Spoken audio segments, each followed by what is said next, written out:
नमस्कार, मैं नेहा द्विवेदी और आप देख रहे हैं इन खबर। आइए देखते हैं इस खबर पर। जो यमुना में बाढ़ आई है, फिर से ये दिल्ली वालों को डरा रही है। जी हां, जो यमुना में बाढ़ है, इसकी वजह से लोग काफी परेशान थे। पिछले दिनों लोगों को अलग अलग बीमारियों का सामना भी करना पड़ रहा है, क्योंकि दूषित जल बाहर आ रहा है, सड़कों का जल जो है वो भी उसमें शामिल हो रहा है, तो लोगों को काफी मुसीबतों का सामना करना पड़ रहा है। लेकिन अभी बीच में खबर आई थी कि यमुना का जलस्तर अभी कंट्रोल हो रहा है, उसको नियंत्रण में लिया जा रहा है। लेकिन अभी फिर से ऐसी खबर आ रही है कि वो अभी यमुना का जलस्तर बढ़ने वाला है।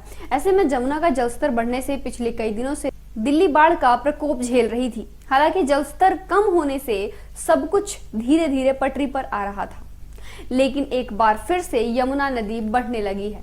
जानकारी के मुताबिक सोमवार रात 10 बजे यमुना का जलस्तर 206 मीटर दर्ज किया गया। बता दें कि सुबह 7 बजे से यमुना के जल स्तर में लगातार बढ़ोतरी हो रही है। इसके बाद दिल्ली में यमुना का जलस्तर सुबह 10 बजे से 205.70 मीटर दर्ज हुआ था। वहीं रात 8 से 9 बजे जलस्तर 205.93 मीटर था।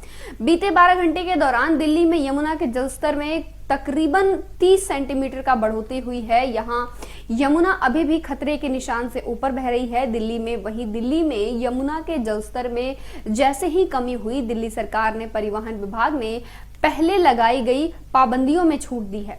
परिवहन विभाग के आदेश के मुताबिक अब सिर्फ सिंगू बॉर्डर की ओर से आने वाली भारी वाहनों पर भी दिल्ली में एंट्री बंद रहेगी। दरअसल 13 जुलाई को जारी आदेश में बाढ़ को देखते हुए Singhu border, Badarpur border, Loni border और चिल्ला बॉर्डर से भारी वाहनों का दिल्ली में प्रवेश प्रतिबंधित किया गया था। दिल्ली सरकार के परिवहन विभाग की तरफ से जारी आदेश में कहा गया है कि हरियाणा, हिमाचल, चंडीगढ़, जम्मू और कश्मीर और उत्तराखंड से ISBT कश्मीरी गेट तक आने वाली अंतर्राज्यीय बसें सिंगू बॉर्डर तक ही आ सकेंगी। हालांकि आवश्यक वस्तुएं, खाद्य सामग्री वाले भारी वाहनों के लिए छूट रहेगी। बता दें कि दिल्ली में यमुना का जलस्तर बढ़ने के बाद पैदा हुए बाढ़ के हालातों को देखते हुए 13 जुलाई को दिल्ली में भारी वाहनों के प्रवेश पर रोक लगा दी गई थी। सिर्फ जरूरी सेवाओं से जुड़ी हुई चीजों को ही आने की अनुमति दी थी, लेकिन यमुना का जलस्तर घटने के बाद पाबंदियों को हटा दिया गया था। इसके बाद आपको बताते चलें कि इस बार मानसून में दिल्ली ने यमुना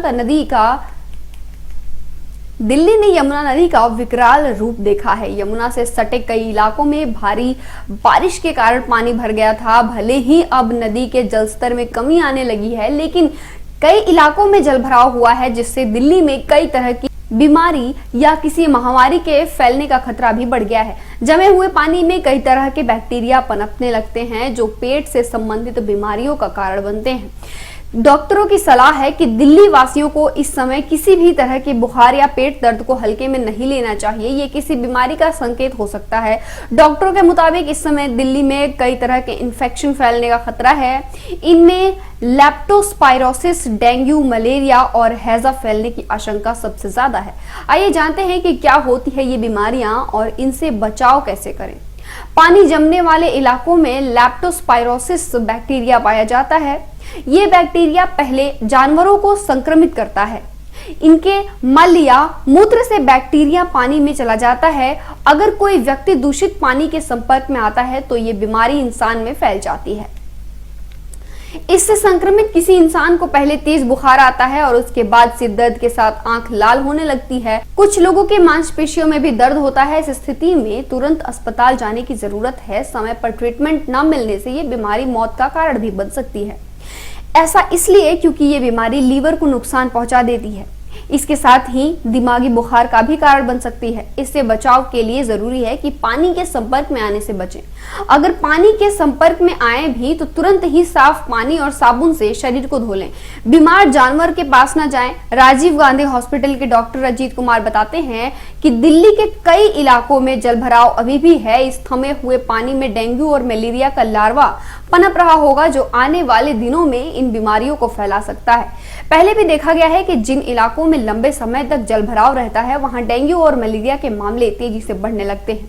चूंकि ये दोनों ही बीमारियां जानलेवा हैं, ऐसे में जरूरी है कि जल्द से जल्द दिल्ली के इलाकों में फॉगिंग कराई जाए। पानी को सुखाने के लिए अधिक से अधिक मशीन लगाने की जरूरत है।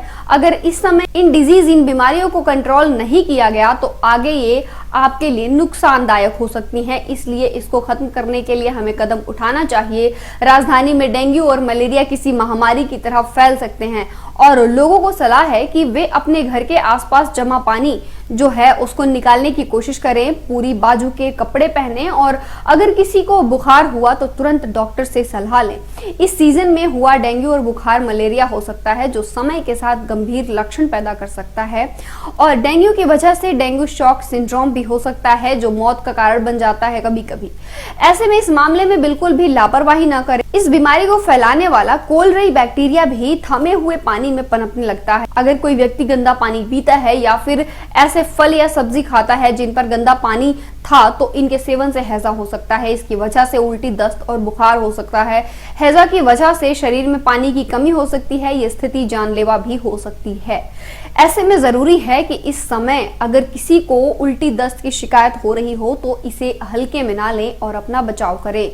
कुछ इस तरह यूं करें बचाव अपना। अगर स्किन पर कोई घाव है तो उसे कवर करें। दूषित पानी के संपर्क में आने के बाद साबुन से नहा लें।